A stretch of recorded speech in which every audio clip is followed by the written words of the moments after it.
This is Radar from the Radar Tape Blog coming at you with another edition of MLB Observation, Hotstove Edition, Week 12 of the MLB offseason, ending last year's 2024 season, going into the 2025 season, which is what we're in the year 2025. Last week, recorded my video very early because I worked the Cubs convention all weekend. The highlights were, I saw a few baseball players here and there, but I didn't work the blue carpet, and the ceremony was happening towards the end of my shift before I left, so no Sammy Sosa. Did see Ryan Sandberg, Ron Coomer, Giovanni Soto, and a few current Cubs players and prospects. Excited that Backyard Baseball is back. Pretty much the highlights of that weekend. Now then, during that day, the Cleveland Guardians traded Miles Straw to the Blue Jays and said, you could take on his contract because we stupidly gave this man an extension. And then somehow I was questioning at the beginning of the season why Cleveland just completely took him off the roster, even though they're going to pay him for the next couple of seasons. I think he's under contract next year also. And they didn't have a center fielder most of the season. So the Blue Jays get this international bonus pool money and cash and take on Miles Straw's contract because we thought they were going to use it to sign some international free agent. Did not happen. Red Sox signed Sean Nuka, the former top prospect pitcher who can relieve or start. We'll give the Red Sox organizational depth because they do have a lot of guys coming off injury.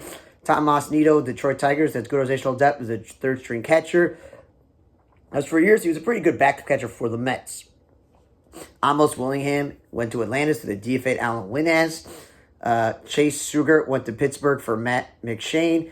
Jalen Duran avoided arbitration with the Red Sox. Elvin Rodriguez is now a Brewer, and they DFA JB Balka, who's now accepted his outright assignment. Orioles outright Levon Soto. The Mariners signed Shinichiro Fujinami, the former Oriole, A's, and Mets starting pitcher and reliever, who didn't have the same success here as they thought he was going to have from where he was in Japan. I feel like maybe the Mariners have him make the bullpen. Mariners outright Nick Rapiso.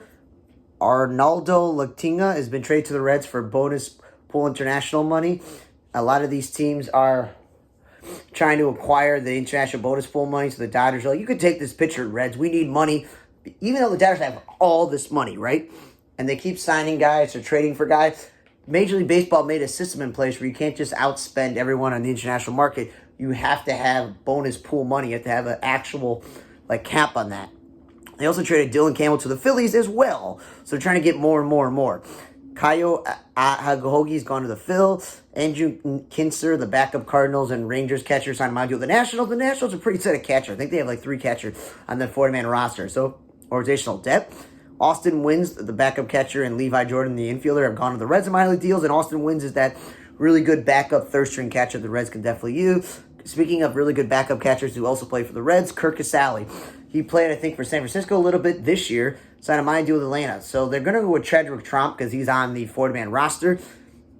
But he's nothing special. But Kirk Casale is nothing great either. But he's proven that he's a very good backup. So if Sean Murphy gets hurt again, you got someone right there. Anthony Miscuis, the veteran reliever, signed a minor deal with the Twins. And I can foresee him making their bullpen. Harold Castro, super utility man of Detroit. Detroit, Colorado. I think he played in one of the Mexican leagues or whatever. He is now on the Royals. And the Royals are set in the infield by getting Jonathan India and all these other guys. And I'm like, cool. Where's Michael Massey going to play? You got Miguel Garcia. Why do you get Jonathan India? Well, Harold Castro may have a long hill battle of making this team.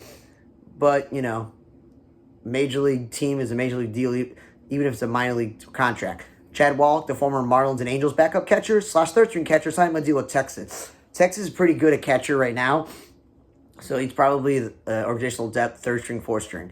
Joey Lucchesi signed with the Giants. I could definitely foresee him pitching for them because everyone needs pitching depth. Jays have DFA'd Brandon Easter. Jason Shreve, the veteran pitcher, has gone to Atlanta, and I could foresee him pitching out of the bullpen because Atlanta definitely needs bullpen help. Joe Jimenez is out for the year. Pirates DFA'd Tristan Gray. Austin Davis, my deal with San Diego, organizational depth. Alex Young with the Reds, that's organizational depth. Bo Sussler is taking talent to this Taiwan Chinese League. Trevor Richards signed a deal with the Cubs, and I can definitely foresee Trevor Richards, who I think 100% pitch for, is it Tampa Bay and Miami maybe? I could definitely foresee him pitching for the Cubs this year in their bullpen. Jose Quajitas voted arbitration with the Angel. Will Klein has been traded to the Mariners for international bonus pool money, but they DFA'd Tyler Jade to acquire Will Klein. And again, all these teams are scrambling for money because they want to sign these international guys, so they'll give up players in their system. It's a way. Cubs. Speaking of Cubs, former Cubs catcher and pitcher Richard Lovelady and Christian Bethancourt, I'm signing my deal with the Blue Jays, and I can definitely see Bethencourt making his way onto Blue Jays roster is potentially the backup catcher to Alonzo Kirk, strictly for defense, because Christian Bethencourt has been a starter and a backup and a reliever and an outfielder in the big league. So I could see that being a move. And Richard Lovelady is a veteran reliever, so I could definitely see him filling some innings for Blue Jays.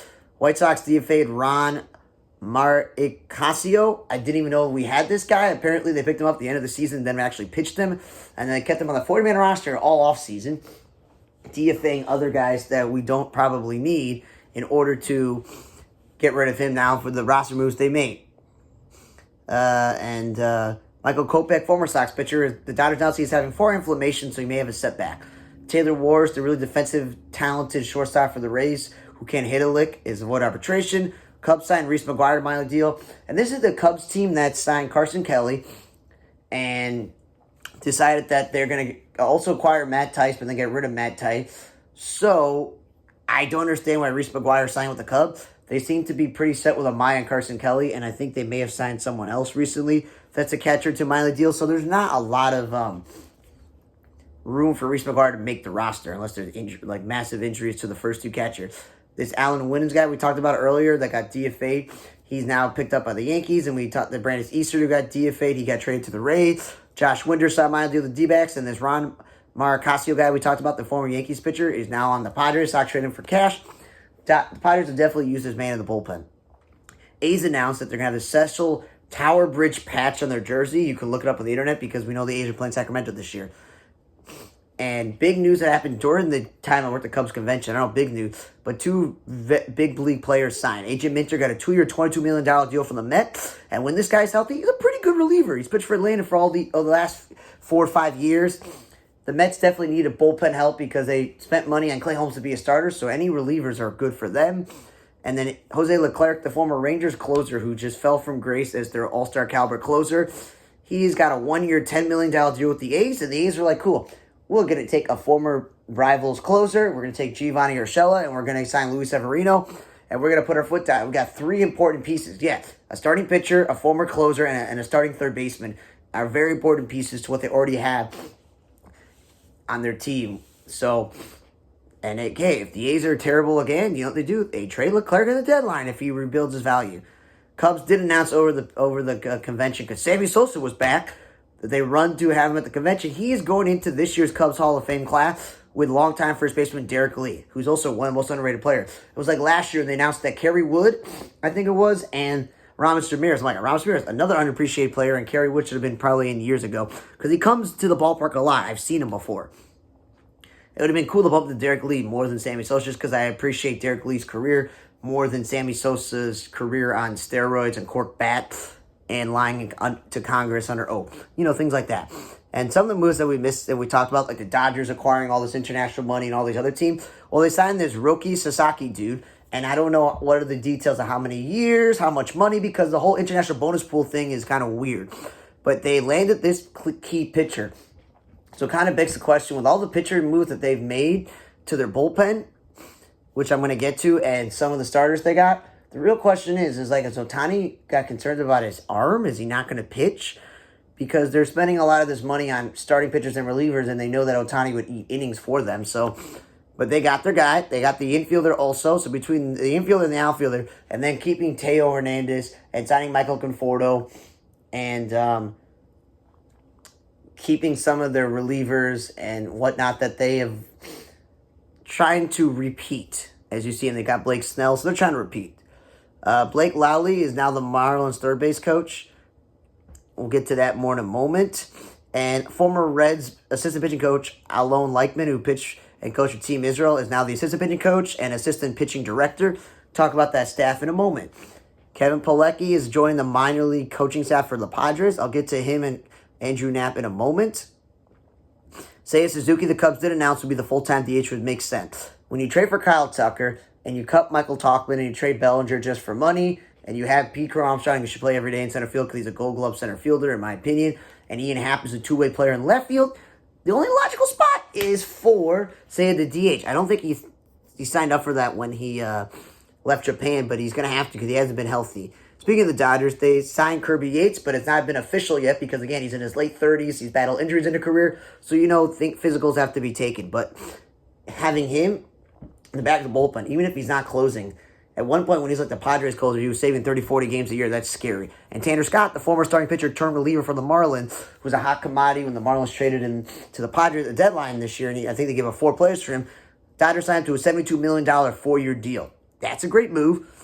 Because again, he doesn't have to even be the closer. I think the Padres had Suarez as their closer, and Scott was setting up. But imagine a bullpen with Scott and Kirby Yates.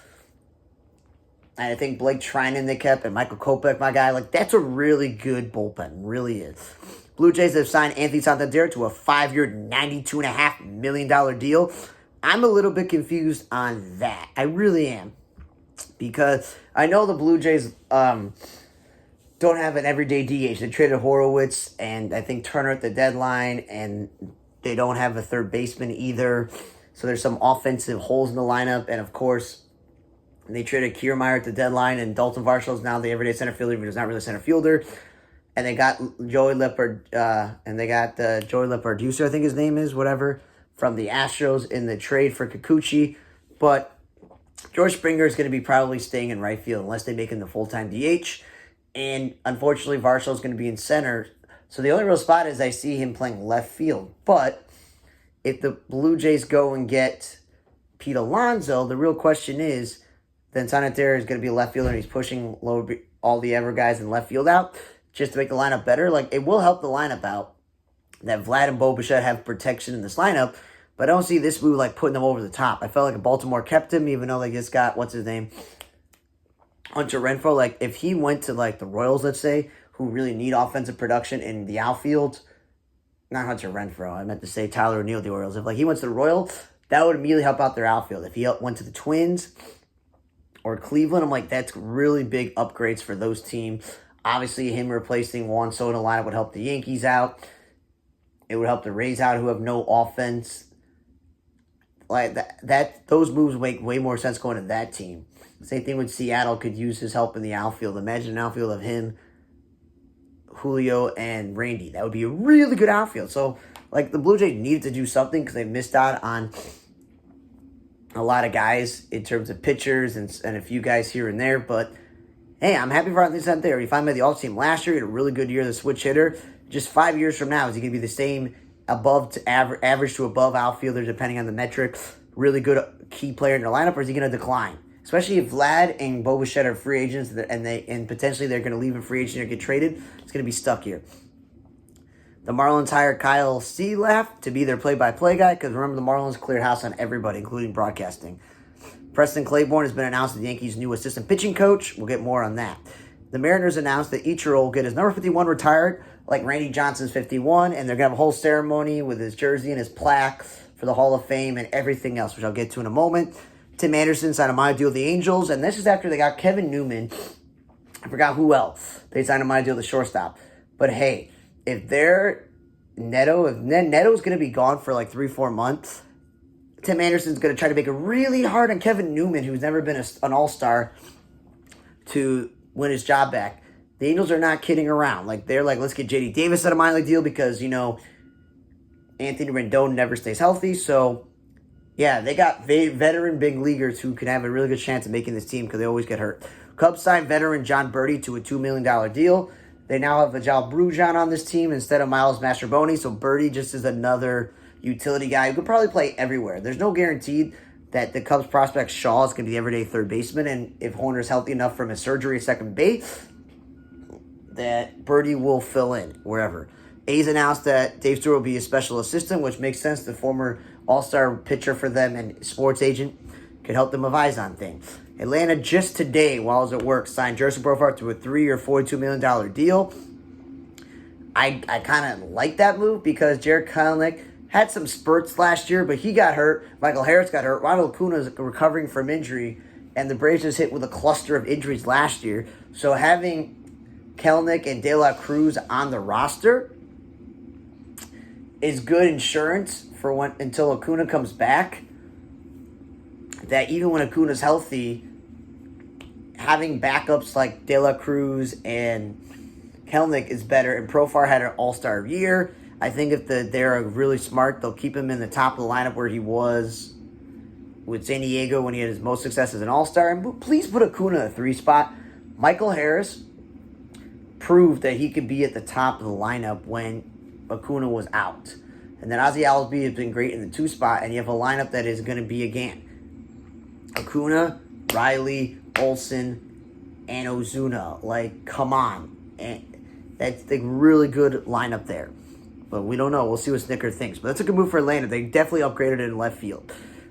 Padres announced this will be the last year for those pink and green and yellow bright, ugly jerseys for City Connect. And the Nationals signed the Shinokusuke Ogasawara to a 2-year deal, and DFA Joe La Sosa. I went over this before the name, but Shinokusuke Ogasawara. So, yes, that is latest on that. So, yeah, we announced that Kevin Pilecki has announced his retirement. He's going to be working in the minor leagues. And one thing I can say about Kevin Pilecki is that, of course, the trash and recycling has come now. But, yeah, the one thing I think about Pilecki is he did what he was supposed to, be a backup catcher. And I'm guessing at 33, he's like, you know what, I want to keep going to minor league camp and just staying in AAA with the chance of playing. But he finished with 22 homers, 137 RBIs, and 235 batting average. He played for the Mets, Indians, the Red Sox, and Rangers in 2022. And in this past season, he played for the Padres in their minor league team. So that's why they're like, hey, why don't you work for a rookie-level affiliate of the Arizona Complex League? And I will say this. I remember when the Mets got R.A. Dickey, they were like, well, he and Josh Tolley are going to be the knuckleball catchers, because at that time, I think maybe Darno, whoever it was, couldn't catch it. So I remember that. So happy trails and good luck into coaching. Happy trails to Andrew Knapp, the former catcher, is also the same age, 33. 209 lifetime average, 13 homers, and 66 RBI. Philly, Pirate, Mariner, and he played for the Giants this year. So, and he even played for the Rangers minor league and the Astros. So I remember this. He's supposed to be a top Phillies prospect, and they were questioned about his catching ability, but like, yeah, he's going to hit. Guess what? He never hit. So, it just never worked out, and he probably was tired of trying to be the backup and bounce from team to team. So happy trails on your career. And we announced that Blake Lawley and Alon Loshman are going to be in the Marlins staff. The rest of the staff is going to be, just officially, bench coach Carson Vitale, hitting coach Pedro Guerrero, assistant pitching coach Daniel Moscow, regular pitching coach Daniel Moscow, first base coach Tyler Smorslick, assistant coach Derek Showman, the bullpen coach Brandon Mann, catching coach Joe Singley, field coordinator Aaron Lienhardt, performance data intelligence specialist Bryson Nakamura. Did I forget third base coach? Because I don't even see third base coach listed on here. Oh, yeah, that's Blake Lally. Stupid me. And adding Preston Claiborne to the Yankees roster of coaches is that the rest of the staff will be Brad Ausmus, hitting coach is James Robinson, pitching coach Matt Blake, bullpen coach Mike Harkey, assistant hitting coaches Casey Dykes and Pat Rosler, first base coach Travis Chapman, third base coach Elisa Roja, and director of catching Tanner Swanson. Part of that Anthony Santander contract, and people are making fun of the Dodgers and their move. Well, with the deferring money, Anthony Santander has $61.75 million deferred of his $92.5 million deal. So the Blue Jays are not the only team. Major League Baseball did announce 2 small rules to the thing. The first one involves events positioning as it relates to infrequent base running. So the rule now allows the hitting team to accept a base if the player violates the ban and the first player to field the batted ball. That requires 2 infielders on either side of the second base bag, and if the fielder violated the shift ban, likely a middle infielder starting on the wrong side of the base, the hitting team could either take a ball or accept the result of play. Now they will take the base free or play the result. If they accept the base, any runners will move up 1 base, the fielder will be charged an error while the hitter will not be credited with an at-bat. It's designed to penalty for teams violating the shift ban, all this other stuff, so yes. And those only come into concern in various terms if a player deliberately overruns second or third base to be an attack a force player.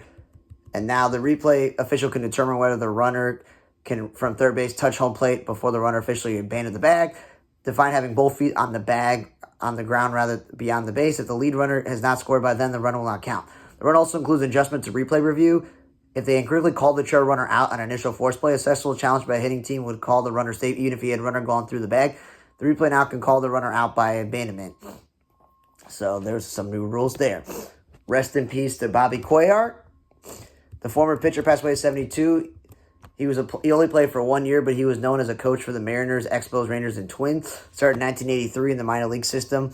up until his last coaching gig in 2019 in the Great Lakes Loon. He passed away after suffering a heart attack, so rest in peace at the age of 72.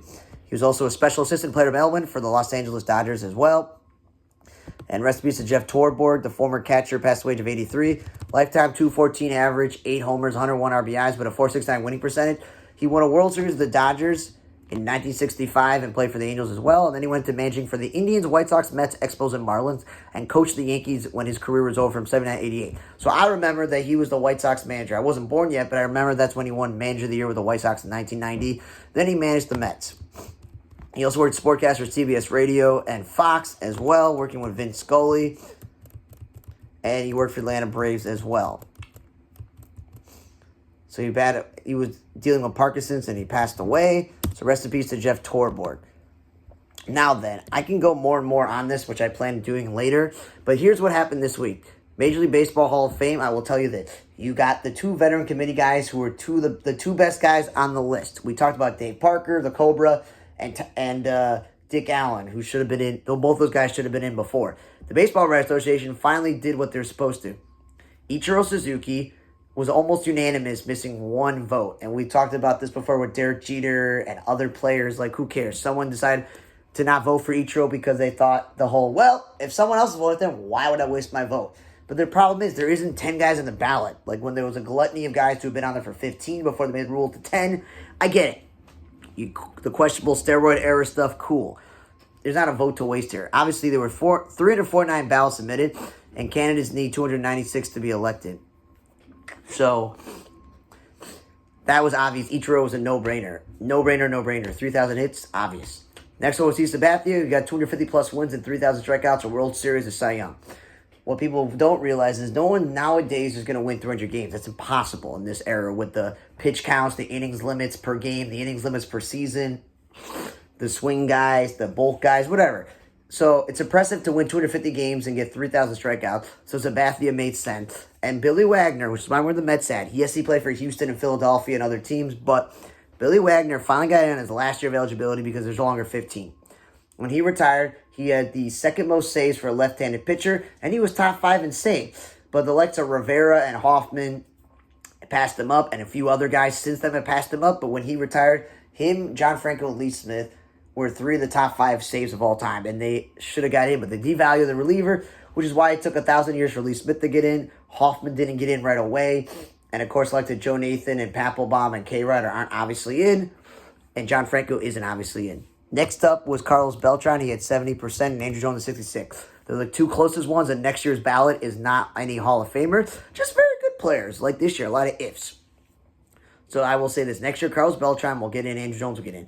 I don't know if Chase Utley will get in or how much of an increase, but A-Rod got 37 in his 4th year as a steroid user, and Manny Ramirez got 34.3% on his 9th year. Next year will be his last year, so he'll probably be off the ballot. Andy Pettitte is still hovering around the 20-something mark, his 7th year. He's got 3 more years left, and he'll probably fall off the ballot because he did cheat. I'm still surprised that Felix Hernandez got 81 votes, 20% to keep him obviously on the ballot because he was good for such a short period of time. He's not a Hall of Famer. Bobby Abreu gets under 20%, and he's got a couple of years left. He's not an obvious Hall of Famer, but he'll probably stay on there. Jimmy Rollins is not an obvious Hall of Famer, but he's still got time because he's getting 18%. Omar Vizquel keeps losing votes because of a previous thing that happened to him in the past. Just vote for a guy based on his credentials. So that's what I'm annoyed about, is that he's got 2 years left, and he's probably not going to get in. My favorite player, Dustin Pedroia, I'm surprised that he got 11.9%. So he'll probably stay on the ballot because for the first 8 to 10 years of his career, surefire Hall of Famer. Burley's going to be like Pettitte, even though Pettitte is getting more attention because he played for the Yankees, but also Pettitte cheated and Burley didn't, that Burley's going to hover on this ballot probably and be one of those guys who stay on the ballot for all these years and don't get in. K-Rod only getting 10% is stupid because they're devaluing relievers. And David Wright getting 8% because we all know that he was like Don Mattingly. Very good first half. And then Torrey Hunter just got 5% on his 5th year on there. And he's not a Hall of Fame, just pretty good. Ian Kinsler got the most votes for people that didn't get 5%. He got 2.5, so he obviously fell off the ballot, but he was just pretty good. Russell Martin was pretty good. He got 2.3. Similar catcher Brian McCann got 1.8. Troy Tulowitzki got 1%. Because we all know what could have been.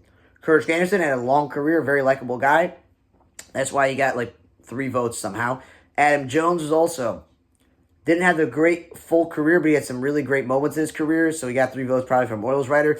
And Cargo never officially retired and fell off a cliff, and he was really good for Colorado. He got 2 votes. The players to get 0 votes were Hanley Ramirez, who I think was a way better player than some guys that got votes. Fernando Rodney, who was still pitching probably in Mexico or wherever he is, or independent baseball, just good pitcher. And Ben Zobrist was a great utility player. So, thanks for listening to another edition of MLB Observation Hotstove Edition Week 12. As always, rest in peace to everyone who passed away. Happy trails to everyone who retired. Thanks for listening. See you guys next time for Under Table Lock. I'm Radar. Bye.